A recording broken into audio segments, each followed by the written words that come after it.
Be seated. If you have your Bibles with you this morning, let's turn to Psalm 139. I don't know about you, but I've been really blessed this morning.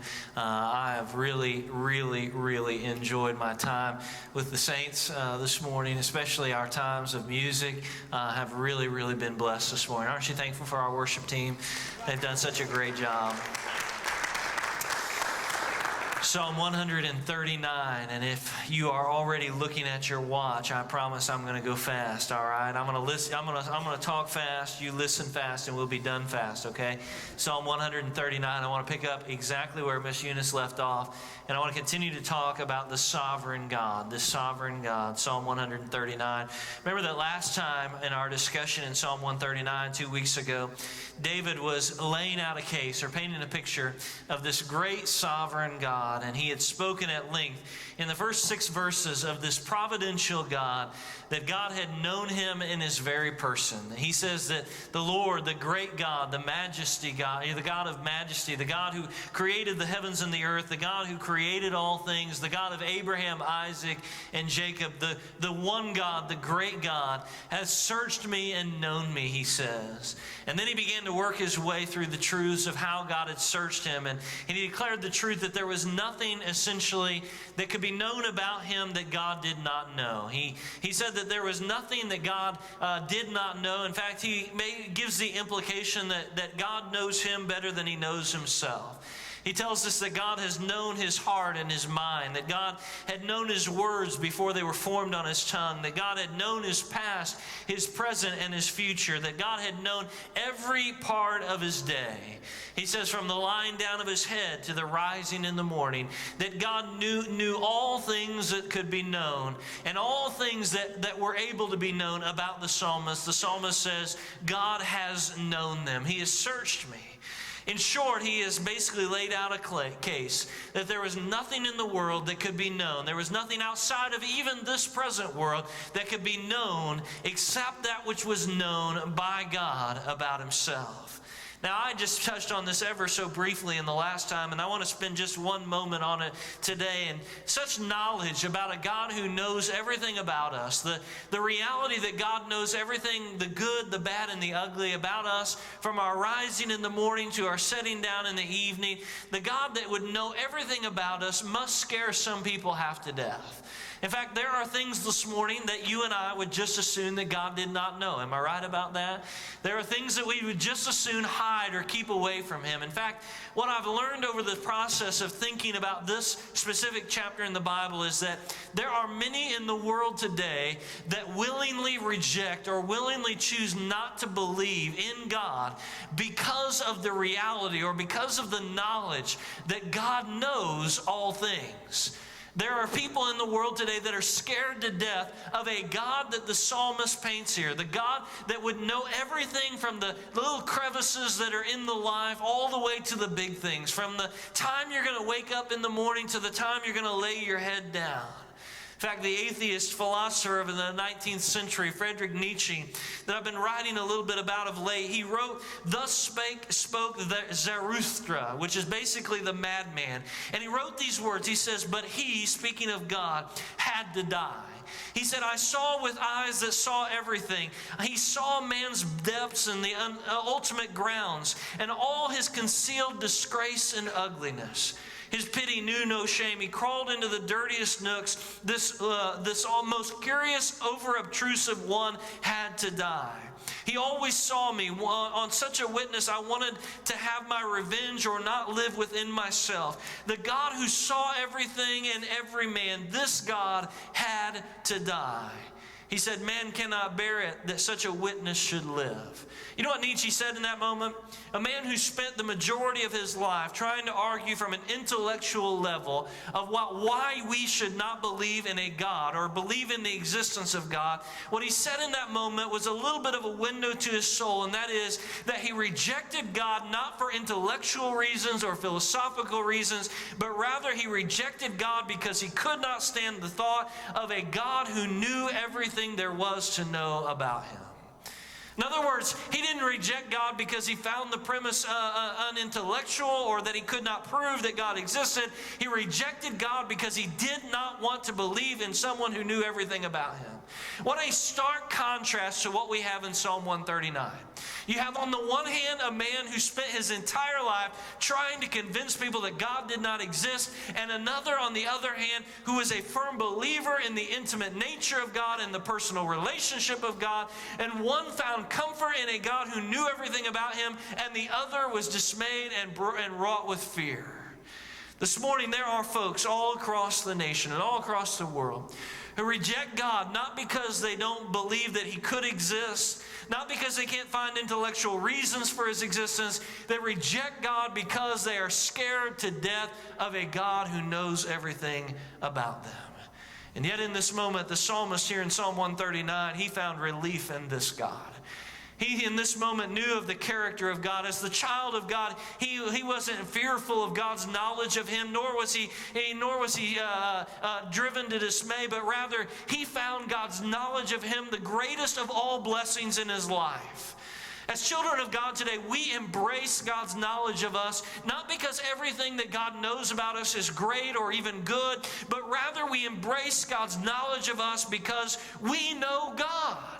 We know that we can come to him in all things, and we know that he has a loving character and he's full of grace, and we take comfort in God's knowledge of us because we know that if this God who is full of grace and full of comfort and who can encourage us, if this God knows us so intimately that he knows everything about us, then he also knows how to deal best with us. Because God knows us and knows everything that there is to be known about us, the psalmist and we this morning could find great comfort in that knowledge, because if God knows everything, then he knows how to deal with everything. The psalmist continues with God's searching of him now. And this time he writes of how God was intimate in every location. In verse number 7, he says, "Where shall I go from your spirit, or where shall I flee from your presence?" After affirming that God was the all-knowing or the omniscient God, now he affirms that God is the omnipresent or ever-present God, the God who is everywhere all the time. The psalmist declares that there is no place that he could go that God was not with him, for God's Spirit was always present. It's interesting, the two phrases that he brings together. The first is, he says, "Where shall I go from your Spirit?" In the Hebrew, it speaks of a traveler who has journeyed along a road and all of a sudden found God to be with him. He's saying in this moment, it's as though I walked through life and all of a sudden I woke up and you were there. Where shall I go? What journey shall I go on and not at the end of that road find you there with me? Then he joins with it a second phrase, and this time, notice the emphasis on one little word. He says, "Or where shall I flee from your presence?" Which speaks of one who had intentionally run away from God and found that he could not run fast enough, far enough, or long enough that he could escape God's presence even in that moment. On the one hand, here in this verse, in verse number 7, the psalmist says that there is nowhere that he could go that God would not be present with him. On the other, he speaks of his willful desire to leave God behind, and yet he says, I could not even do that in such moments. And I took comfort, as though he's saying. He was affirming that there is nowhere that you and I this morning could go.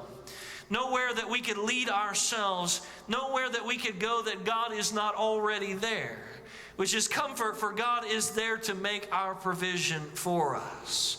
On the other hand, in those moments when we willfully disobey God, guess what? God has not simply decided to tag along, but rather he is there in that moment with us, drawing us back to himself. Upon these words and this refrain, Walter Elwell, the great commentator, wrote, "This psalm represents the peak of the Psalter." He said, "The maturest individual faith in the Old Testament and the clearest anticipation of the New. All the marks of intimate friendship, detailed knowledge, the reading of minds, a hand on the shoulder to encourage or check," he says, "are here ascribed to God. His companionship is unbroken. Even the occasional attempt to hide from God," he says, "is frustrated." The psalmist is affirming in Psalm 139, verses 7 down to verse number 12, for us this morning that we serve a very personal God this morning. That there is no place where we can go willfully or even haphazardly, that God is not with us. Beloved, this truth claim by the Christian church is one of the things that separates us from every other religion of the world. Every other religion of the world focuses and relates man to an impersonal being. But the Christian religion says that there is a God who knows all things, who is with us in all things, who is ever present everywhere we go, who is a personal God, who relates to us in a personal being, supremely in the incarnation of His Son, Jesus Christ, coming and living here on earth. We serve a God who is personal, who is with us at all times. It reminded me of the story of Elijah, which I just preached on at youth camp. You remember Elijah's story. He was ordered by God to go to Ahab, and he was told that he was to go and to tell Ahab about the coming condemnation and wrath of God by way of a drought because of the things that Ahab had done. Now, this is a daunting task, right? This is not like just walking up to the president and saying, hey, have a Coca-Cola, right? His friend, let's be together on this. He is given the task of going to the supreme leader of the land and saying, listen, you have really made God mad. And you have made God so mad that God is going to punish you and going to punish this nation. He's going to bring a drought on the land. And by the way, that drought is not going to come to an end until I have spoken, so you better not kill me. Guess what? God tells Elijah to go and speak to Ahab. And Elijah goes to speak to Ahab, and guess who he found when he got there? God Himself. Then after that, God told Elijah that he was to go to the brook Cherith, right? And so Elijah goes to the brook Cherith, and guess who he found there at the brook Cherith? He found God.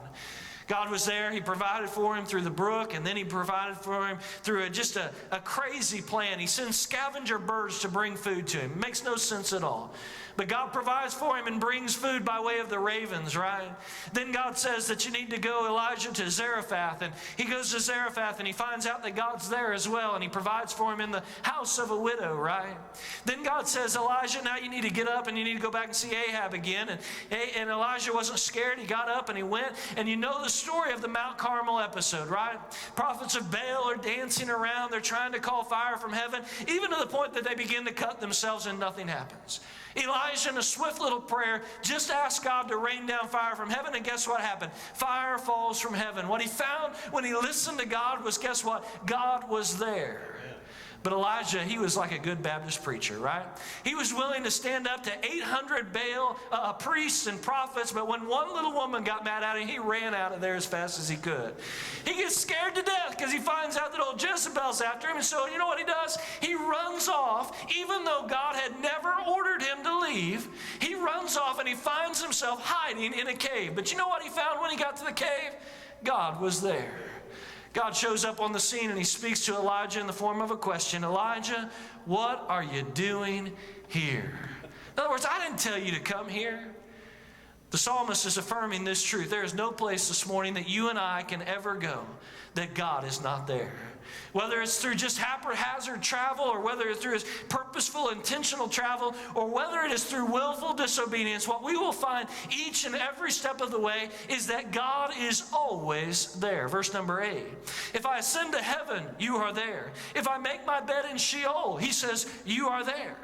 Even if you and I were to somehow transcend the places of this earthly realm, the psalmist says, if we found our way into heaven, guess what? We would find out that God is there. Or if somehow we found our way and descended down into the place of the dead, to Sheol, guess what we'd find out? God is there as well. Then verses 9 and 10, if I take the wings of the morning and dwell in the uttermost parts of the sea, even there your hand will lead me and your right hand shall hold me.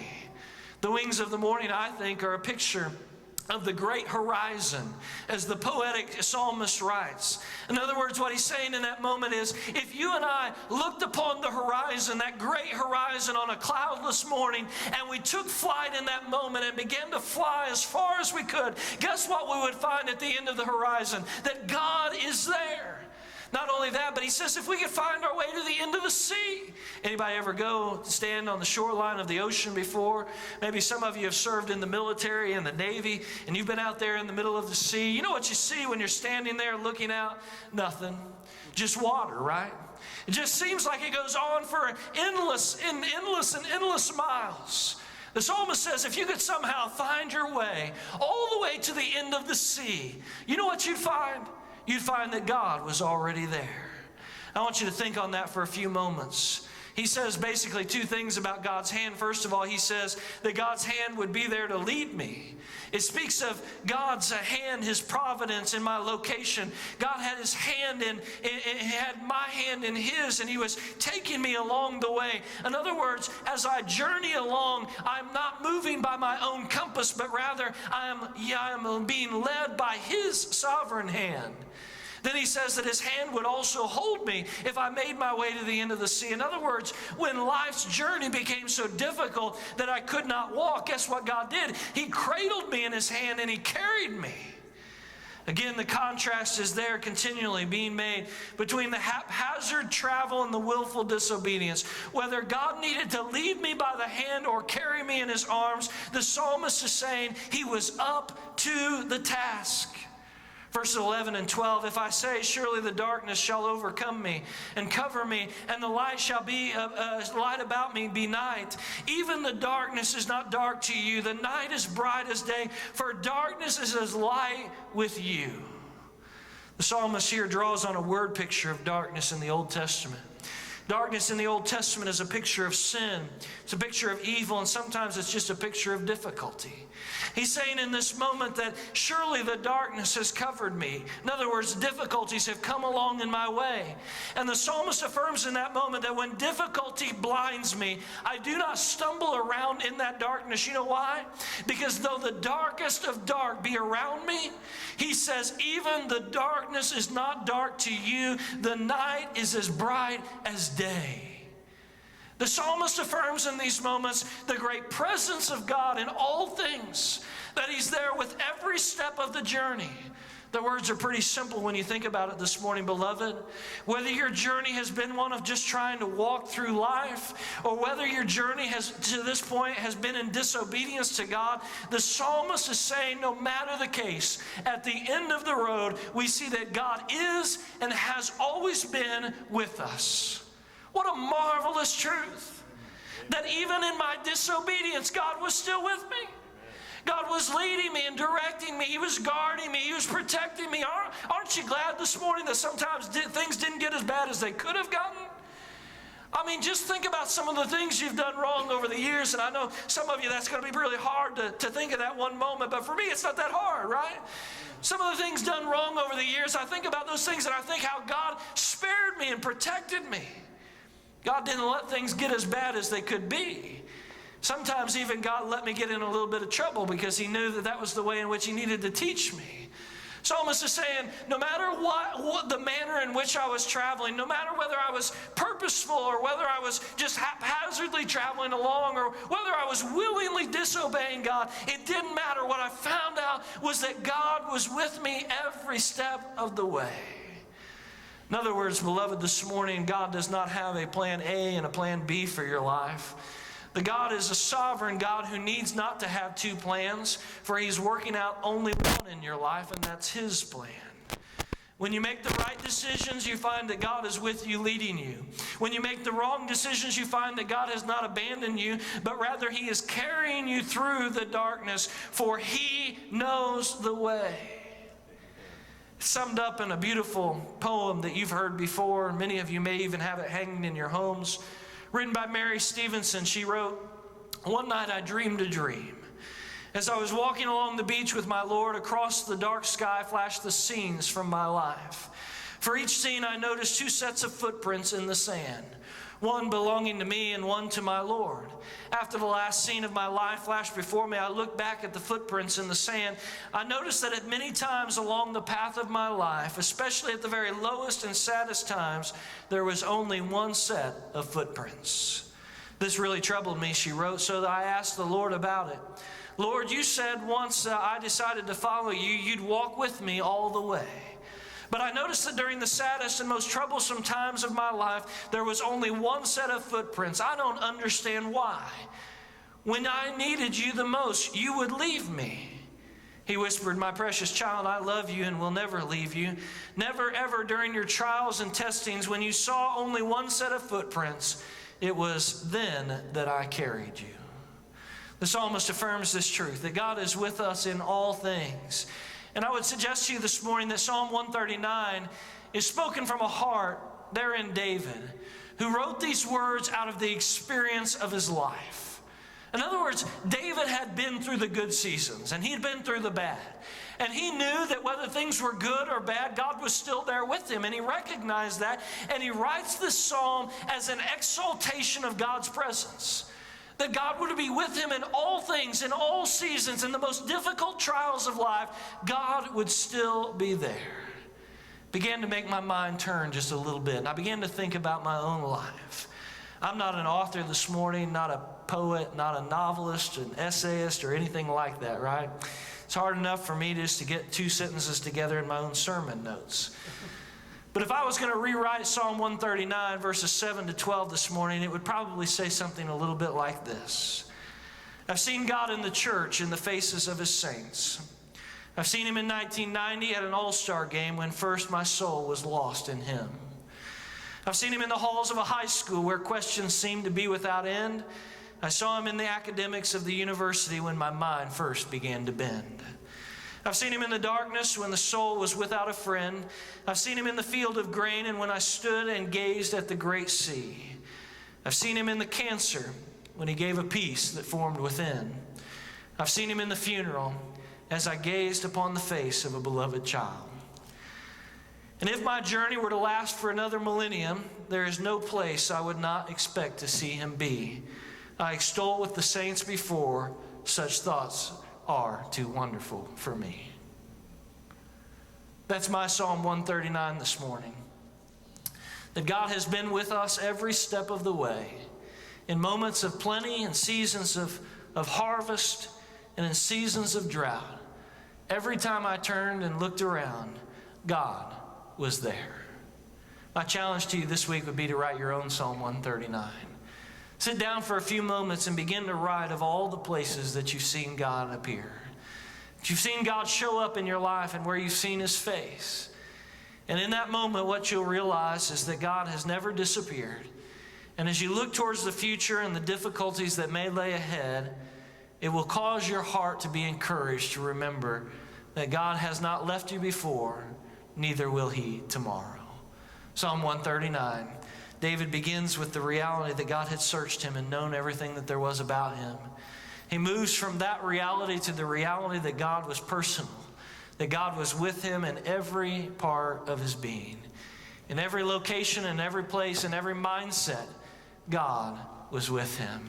I hope it encourages you this morning. Stand with me reverently and let's pray. Father, thank you so much for the day and the opportunity that you've given us to be reminded again of your greatness, of your marvelous nature, that you would love us and be personal, be involved in our lives, that you would be with us each and every step of the way. What a marvelous morning we've had of worship. What a great opportunity we've had to see brothers and sisters come and join our congregation, to hear testimonies of your greatness, of what you've done, and then to be reminded again of your sovereignty. That when I walk out of this place today, even though I don't know what's going to be in front of me, you do. And when I sit down at that lunch table today, I sit and recline with you. And when I hop in my car and leave that place, you're there with me there as well. There's no place this morning that I cannot go that you are not there. Even when I try to leave you behind, which is my human nature, I find that you're still there. What great encouragement. I pray that you would implant it upon our hearts in this place. Do business with us this morning. Encourage those that need some encouragement. In Jesus' name, amen. We're going to sing a song of invitation. You respond as